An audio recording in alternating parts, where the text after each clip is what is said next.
Você sabe a diferença entre uma igreja pentecostal e uma igreja neopentecostal? Aliás, você sabe o que é pentecostal? Você sabe a diferença entre elas e uma igreja tradicional evangélica? Deixe aqui os seus comentários, diga o que você acha sobre o assunto.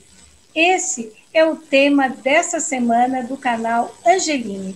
Vamos falar sobre uma igreja evangélica pentecostal.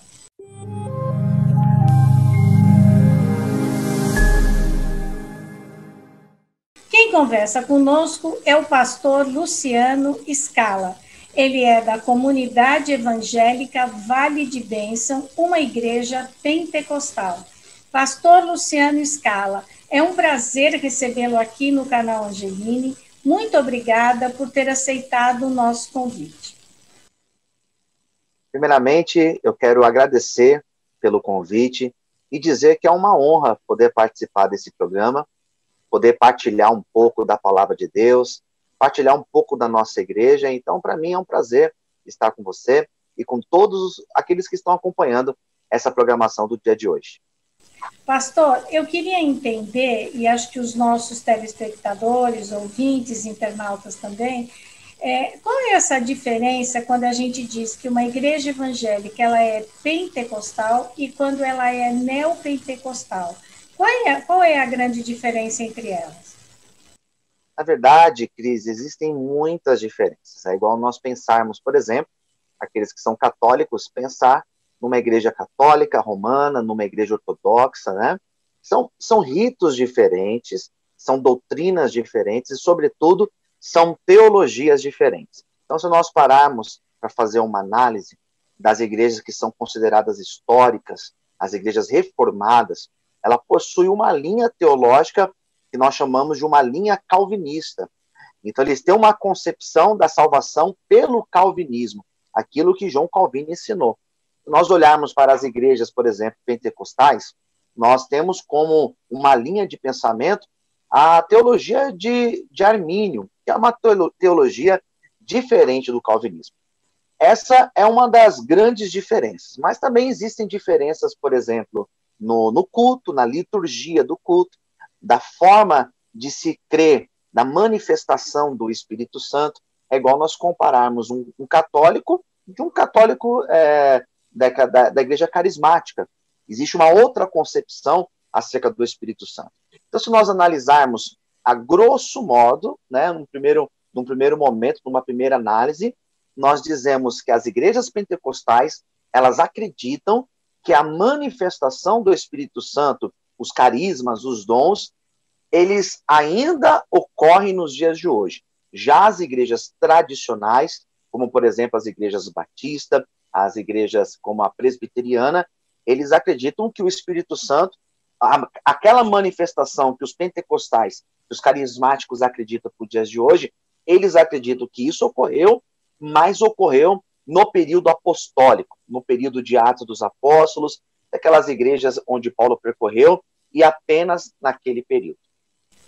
O que o senhor quer dizer é que quando as pessoas vão aos cultos da igreja pentecostal, né, que é o caso da sua igreja, as pessoas acreditam que o Espírito Santo, naquele momento, ele está inspirando e está respondendo aos apelos, às orações das pessoas.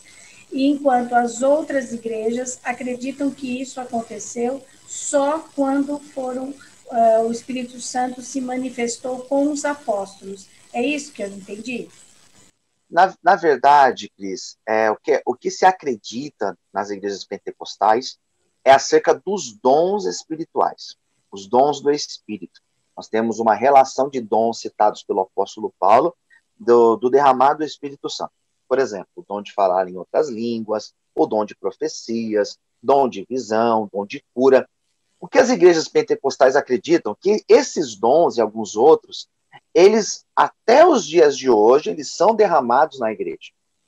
Eles acreditam nós acreditamos que até os dias de hoje, a pessoa pode ter uma visão, por exemplo. Ela pode orar em outras línguas. O que as igrejas tradicionais vão se diferenciar não é que o Espírito Santo deixou de agir na igreja, mas eles não acreditam, por exemplo, nesse derramar dos dons, nos carismas para a atualidade. Então, as igrejas de cunho tradicional, eles acreditam que esse derramar dos dons ocorreu apenas na época dos apóstolos, com um propósito missiológico. O propósito era dar esse poder, esta graça, para que naquela época os apóstolos pudessem propagar o evangelho de Cristo. Nós, pentecostais, acreditamos que até os dias de hoje nós podemos ter dons, visões, profecias. Essa vai ser uma das grandes diferenças desses dois movimentos dentro da igreja protestante. Quando o senhor fala em falar várias línguas, significa idiomas ou significa o que também, às vezes, as igrejas, que são as igrejas católicas, algumas delas, né, dizem que é a língua dos anjos. O que é exatamente? É uma excelente pergunta, Cris, porque algumas pessoas elas acabam fazendo a confusão ao se tratar deste assunto. Bom, as igrejas reformadas, as igrejas tradicionais, eles acreditam que esse falar em outras línguas, citado, por exemplo, em Joel, no profeta Joel, citado pelo próprio Jesus, e o apóstolo Paulo também falando aos Coríntios, eles acreditam que essa língua é idiomas, são outros idiomas, ou seja, um brasileiro, vou dar um exemplo, um brasileiro que nunca estudou japonês, receber o dom para falar em japonês. Aquilo que ocorreu em Atos, capítulo de número 2, com o derramar do Espírito Santo, o texto de Atos vai dizer que foram as línguas repartidas e eram idiomas ali. Aquele episódio fala de idiomas.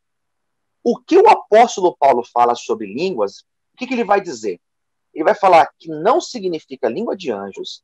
Então, se nós falarmos que se falar em outras línguas é línguas dos anjos, nós estamos indo contra aquilo que o apóstolo Paulo ensinou. Ele vai falar também que não são idiomas, ele vai falar que são mistérios, aquele que fala em mistério. Então, o que nós acreditamos, nós pentecostais, é que esse falar em outras línguas não se trata de língua de anjos, tampouco idiomas. É literalmente falar em mistério com Deus, que é uma língua que nós não conseguimos interpretar, a não ser que tenha o dom de interpretação de línguas.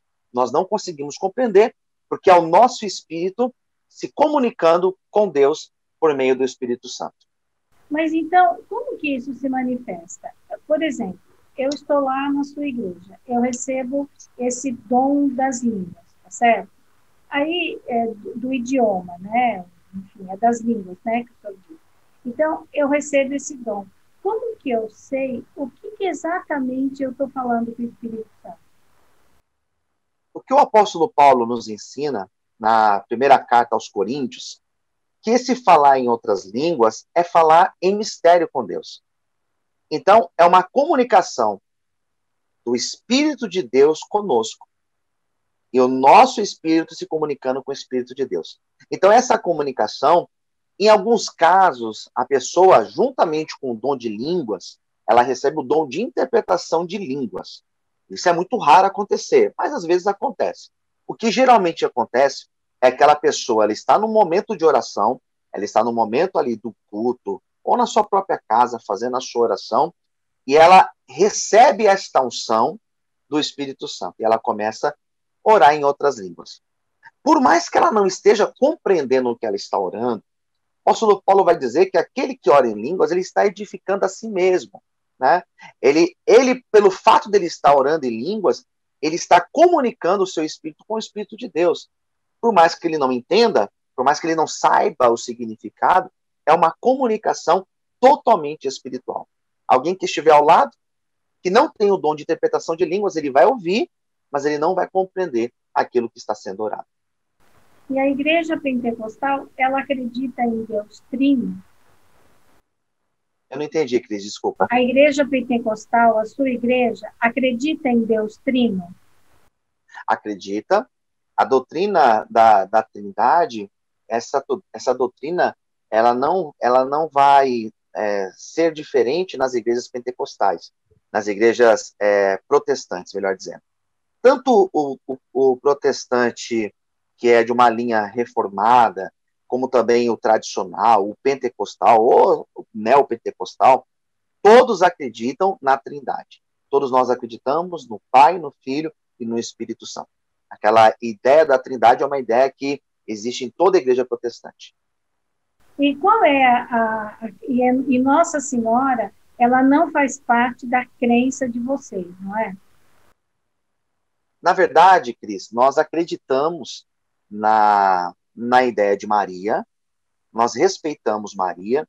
Existe uma diferença. Recentemente eu participei de um debate no programa Em Revista para falar acerca de Maria, da devoção de Maria. Maria, dentro da igreja protestante, ela, por algum tempo, ocorreu um certo preconceito com a imagem dela. Existe aquela concepção muito utilizada pela Igreja Católica da intercessão, né, da importância de Maria dentro de um plano da caminhada cristã. Já para nós, que somos protestantes, nós entendemos a importância de Maria, nós respeitamos Maria, ela tem um papel extremamente importante dentro da construção cristã, porque ela é a mãe do nosso Senhor Jesus Cristo, mas para nós, ela não exerce o papel, por exemplo, de intercessão. Nós não fazemos preces, orações a Maria, porque na nossa concepção não existe essa intercessão que nós podemos fazer para Maria comunicar algo a Cristo. Então, acho que essa seria uma das grandes diferenças, né, da concepção de uma igreja protestante para, de repente, uma igreja católica. E vocês têm a ceia, né, o pão e o sangue de Cristo. Como é que vocês relembram a última ceia de Jesus Cristo? É com pão e vinho? É com pão e suco de uva? Representa o corpo e o sangue ou é só um símbolo? Sim, essa pergunta também é muito importante, porque nós comungamos, nós não chamamos de Eucaristia, nós chamamos de ceia do Senhor, né? Esse é o termo que nós utilizamos. Nós entendemos também como sacramento. Para nós, evangélicos, nós acreditamos tanto no batismo como sacramento e na ceia do Senhor, aquilo que os católicos chamam de Eucaristia. Nós comungamos de duas espécies. Nós utilizamos o pão. Geralmente é um pão sem fermento, mas também não tem problema se for um pão que seja comum. E geralmente nas igrejas evangélicas se é utilizado o suco da uva. O pão simbolizando o corpo e o suco da uva simbolizando o sangue de Jesus. Nós não acreditamos na transubstanciação, né? Mas nós acreditamos que esses elementos eles são consagrados. Fazemos a memória da morte e da ressurreição de Jesus Cristo. E fazemos também esse ritual uma vez ao mês. Isso vai diferenciar de cada igreja. Tem igrejas que fazem determinado sábado do mês, outras fazem no domingo. Na igreja onde eu sou pastor, por exemplo, é todo o primeiro domingo do mês. Aqueles que são batizados nas águas são convidados a cear conosco. Para poder cear, é necessário que seja batizado dentro da sua igreja, é isso? Na verdade, não, Cris. Isso também vai diferenciar de cada igreja. Existem igrejas que elas têm uma visão mais aberta referente a isso. Então, eles vão dizer que qualquer pessoa pode cear, inclusive as crianças. Na igreja onde eu sou pastor, o que nós temos o costume de aconselhar? Nós não impedimos as pessoas participarem, não tem como se impedir. O que nós fazemos é aconselhar que aqueles que são batizados nas águas, não necessariamente na igreja onde eu sou pastor, pode ser batizado na igreja A, B ou C, mas alguém que tenha já a concepção do que esse ato representa. Aquele que já tem noção que aquele pão não é um pão, é o corpo de Cristo, que aquele suco não é o suco, é o sangue de Cristo. Então, essa pessoa que tem essa concepção, nós oferecemos para ela a ceia. Mas, se de repente, tem um visitante, alguém de uma outra igreja, e quer cear conosco, nós não impedimos. A pessoa ela pode também tranquilamente cear conosco. E a sua igreja, ela tem confissão, ela tem alguma espécie de penitência, ou a pessoa se confessa com Deus diretamente? Diferente da igreja católica, Cris, que existe o sacramento da confissão, eu entendo, até porque a minha formação é católica, né? Tanto a minha teologia como a minha filosofia foi dentro do ambiente católico. Então, eu tive muita vivência dentro desse ambiente. A nossa concepção, ela é diferente. Esse ato de confessar, de ter a penitência, né? Esse ato de confessar nós fazemos diretamente a Jesus Cristo. O que ocorre, às vezes, é a pessoa ter uma determinada situação na vida dela e ela busca um atendimento pastoral. Ela quer conversar com o pastor, mas o efeito dessa conversa é um efeito muito mais terapêutico, igual se ela estivesse conversando com um psicólogo, por exemplo. A diferença vai ser que o conselho que ela vai receber, a direção que ela vai receber, vai ser algo direcionado dentro da palavra de Deus. Mas não existe, por exemplo, este sacramento da penitência. Não existe dentro da igreja evangélica e tampouco na igreja onde eu sou pastor.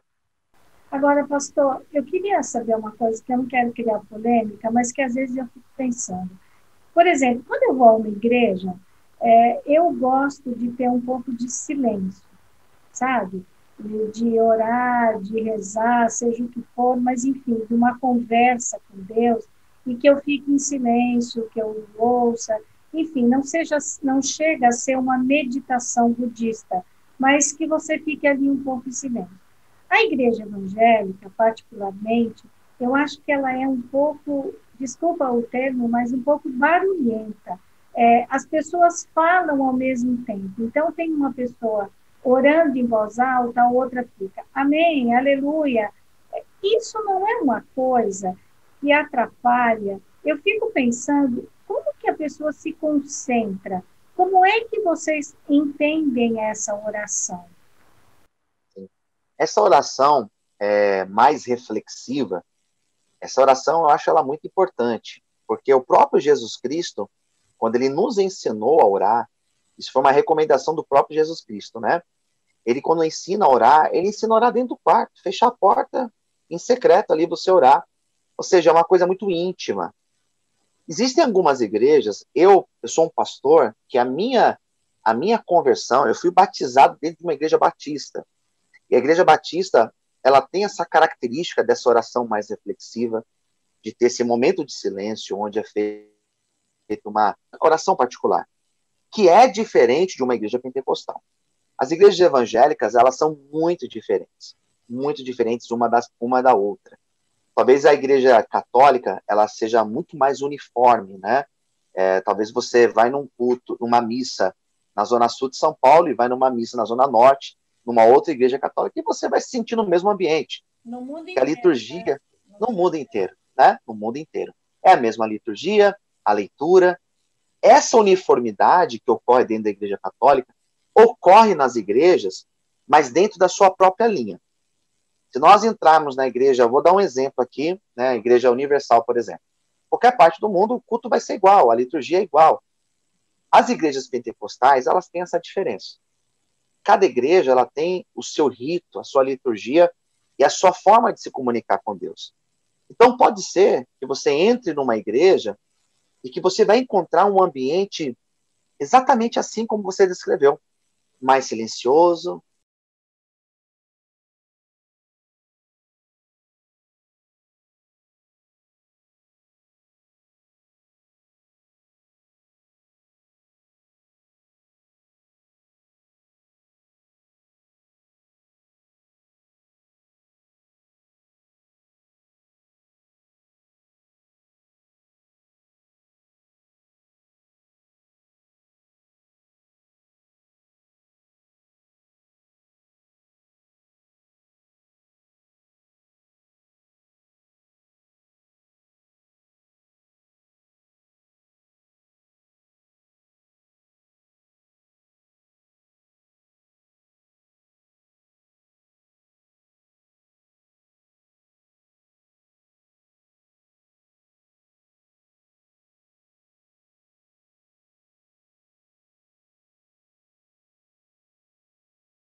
Pastor, o senhor é uma pessoa que andou por várias igrejas, digamos assim, né? Tem vários cursos, estudou tudo.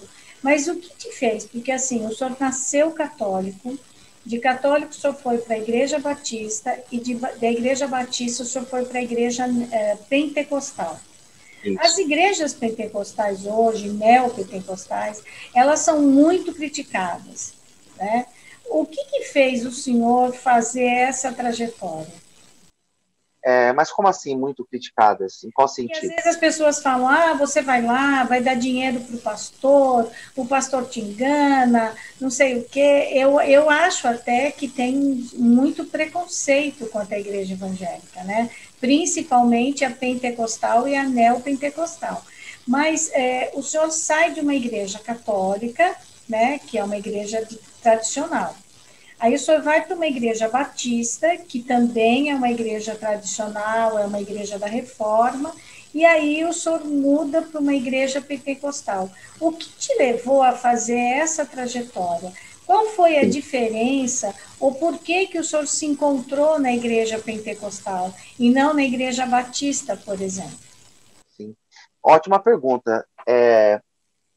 Referente às críticas, eu acredito que todo movimento ele recebe críticas, né? A própria Igreja Católica ela é criticada, a Igreja Batista também é criticada, a Igreja Pentecostal, as religiões de culto de matriz africana também são criticadas.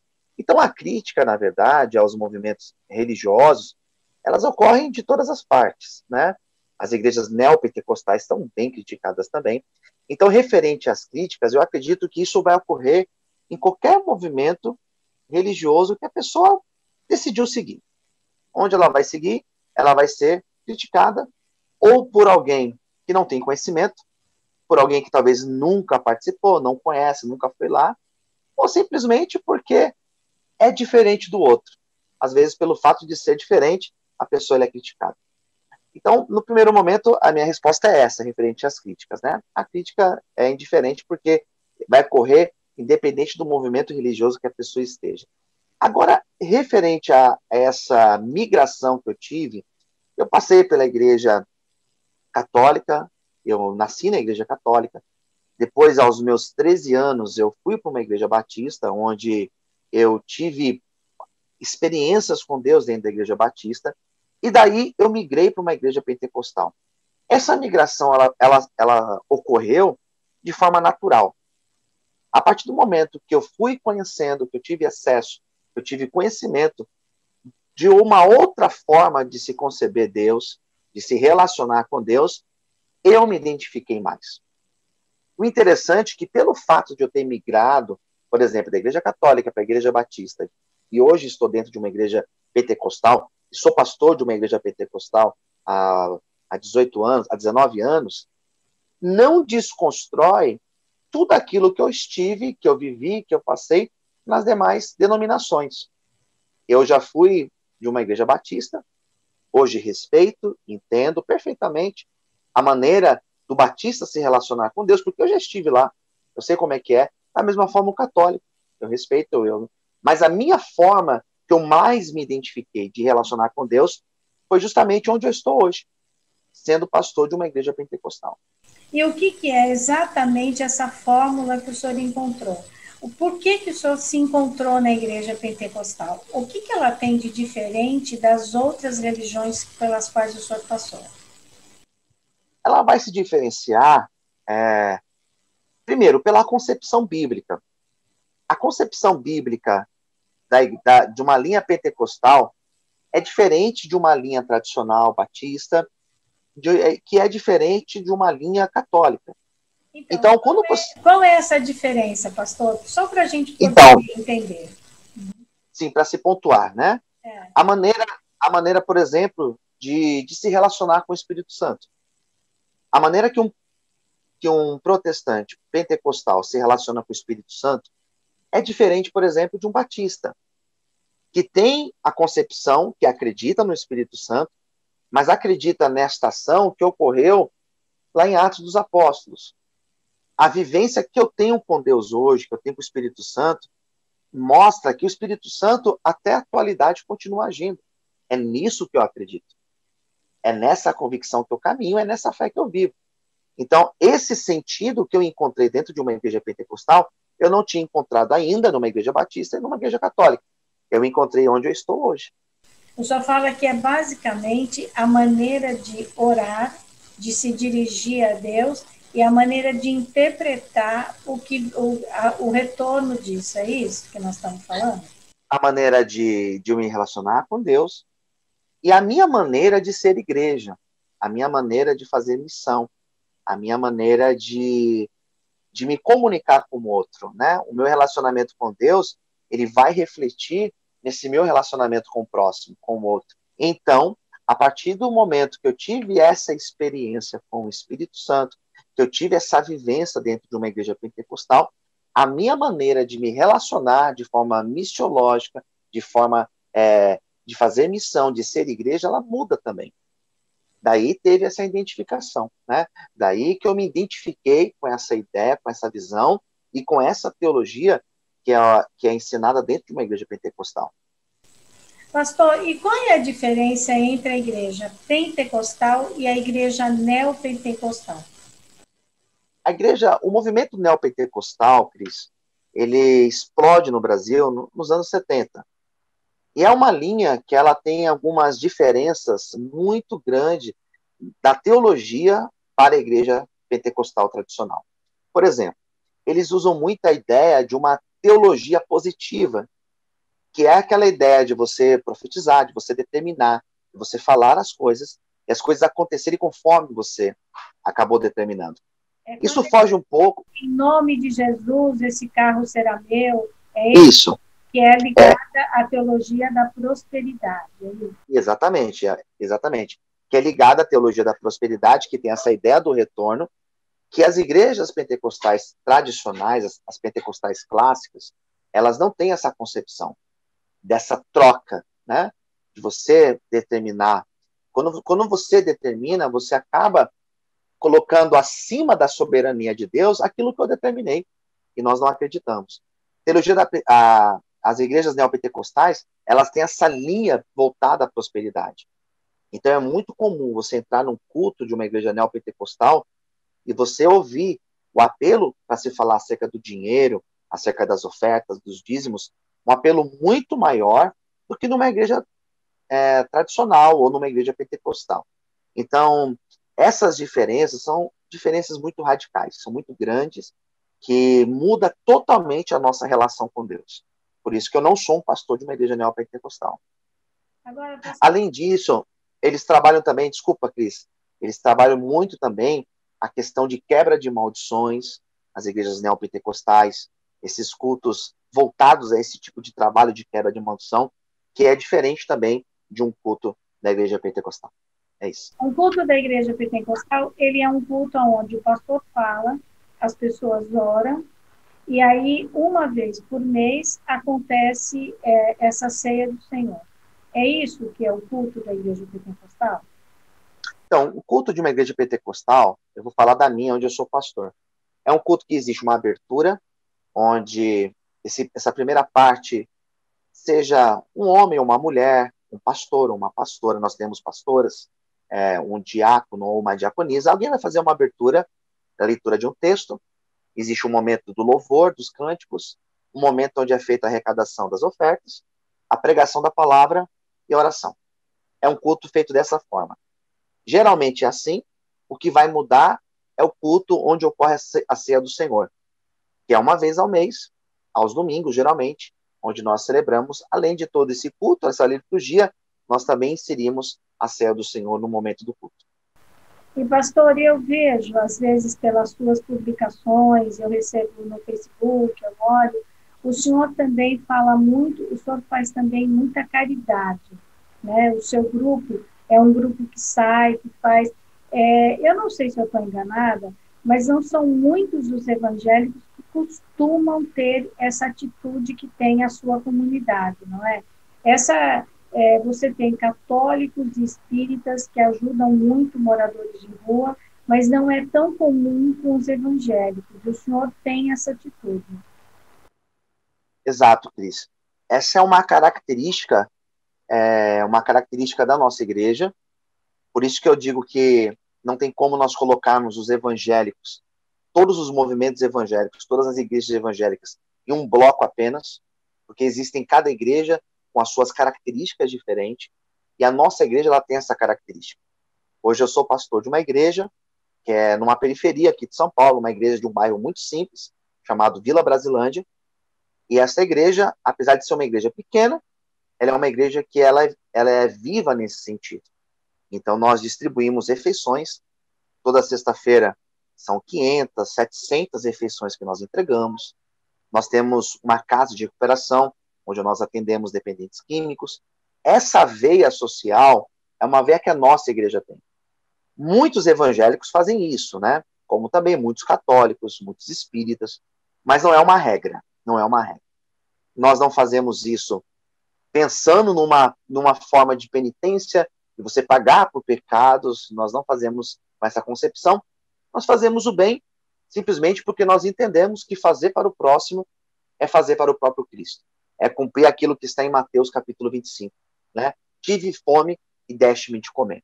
Então essa é uma característica minha, uma característica da igreja onde eu sou pastor, e eles entenderam, e é uma visão que nós levamos adiante, sim. E o senhor tem muitos colaboradores, pastor, porque eu vejo que o senhor está em todas as atividades, né? Mas as pessoas que frequentam a sua igreja, elas têm irmão? Como é que é? Eu tenho um grupo, né, que nós chamamos, que são os obreiros da igreja, né? São os obreiros, que são os voluntários. Então, assim, é uma igreja que é ativa e ela só consegue fazer isso porque existe, na verdade, um exército de pessoas que trabalham junto. Então, por exemplo, eu tenho esse projeto às sextas-feiras, que nós levamos as refeições, mas é um projeto que eu sou uma ponta apenas do projeto, porque é um projeto que mobiliza entre 50 a 70 pessoas, desde aqueles que cozinham, que são voluntários, aqueles que preparam as marmitas, que fecham as marmitas, e aqueles que vão realizar as entregas comigo. Então é um exército, desde aqueles que doam até aqueles que vão lá fazer as entregas. É um grupo gigante, são 70 pessoas mobilizadas para fazer esse projeto acontecer, por exemplo, às sextas-feiras. E vocês entregam mais ou menos quantas marmitas por semana? Por semana é em torno de 500 a 700 refeições nas ruas. Nós temos entrega de alimentos também na porta da igreja, toda terça e toda quinta, mas nas ruas, com os moradores de rua, aproximadamente 700 refeições semanais. E essas entregas que os senhores fazem na igreja, ela é alimento cru ou já é alimento cozido? Alimento cru. Às terças-feiras a gente entrega frutas, verduras e legumes, né, às terças, e às quintas-feiras nós entregamos alimentos, geralmente de cesta básica. Um arroz, um óleo, um feijão. Aquilo que nós arrecadamos de doações, nós entregamos às quintas-feiras. E essas pessoas que vão, elas são pessoas cadastradas, elas são pessoas do bairro? Como é que elas são selecionadas para receber, tirando os moradores de rua? Essas pessoas que vão até a igreja são pessoas do bairro, não necessariamente pessoas da nossa comunidade, da nossa igreja, mas são pessoas da nossa rua, das ruas próximas, né? Que conhecem o nosso trabalho, sabem desse trabalho que nós realizamos, e eles vão até a porta da igreja. Sempre 1 hora antes do culto, começamos as entregas, e aqueles que chegam até nós, nós servimos aquilo que nós temos. E eles participam do culto? Alguns poucos, Cris, alguns poucos, né? A maioria geralmente vem buscar doação e volta para casa, mas alguns poucos participam, ficam com a gente e depois do culto vão embora. E eles fazem alguma espécie de trabalho voluntário ou eles só recebem essa cesta e voltam para casa? Eles só recebem a cesta. Eles não têm nenhuma atividade, né? Existem alguns que fazem as atividades conosco e também recebem ajuda, né? Mas o contrário também não se aplica. Aqueles que recebem, de alguma forma, ajudar, não. Geralmente não.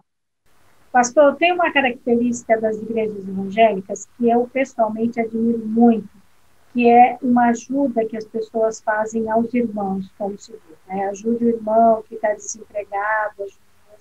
Eu queria saber do senhor como que isso acontece, porque às vezes me parece que é uma comunidade tão unida E essa comunidade evangélica, ela celebra junto a festa da igreja, a festa da casa dela, o aniversário, o casamento. Me parece que as pessoas que frequentam as igrejas evangélicas, essas igrejas menores, né, não uma igreja enorme, mas que elas vivem em comunidade e celebram tudo na igreja. É isso mesmo que acontece?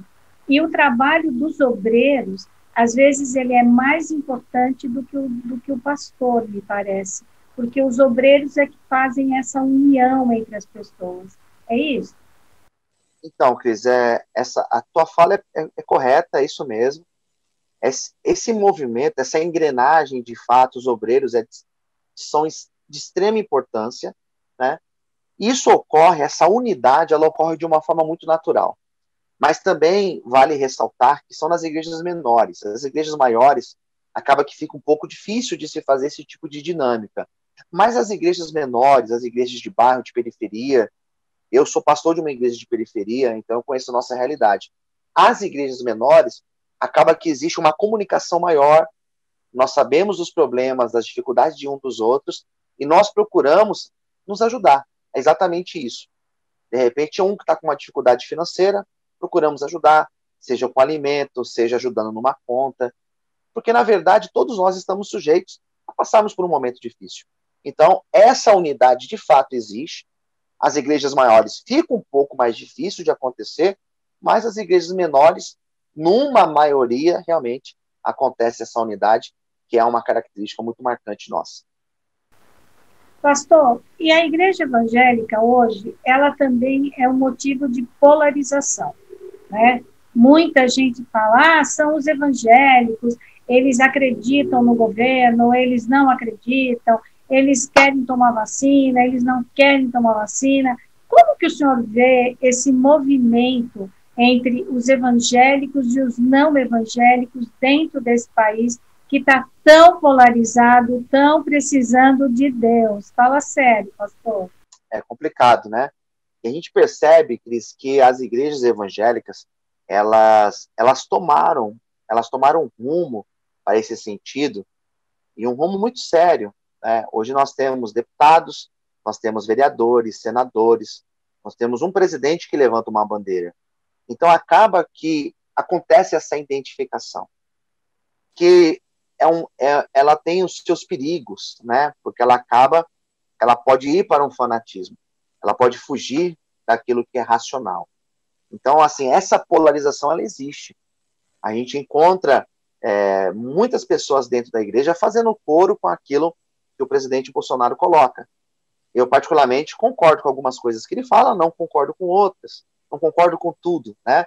Algumas coisas eu acho que faz sentido, outras coisas eu acho que não faz sentido. A gente vê até mesmo as questões relacionadas à vacina. Eu, particularmente, sou totalmente favorável à vacinação. Acredito que vai ser um avanço se nós conseguirmos vacinar o nosso Brasil. A gente precisa de uma vacina e não faz sentido ir para um outro caminho que não seja esse, contra a ciência, contra aquilo que é racional.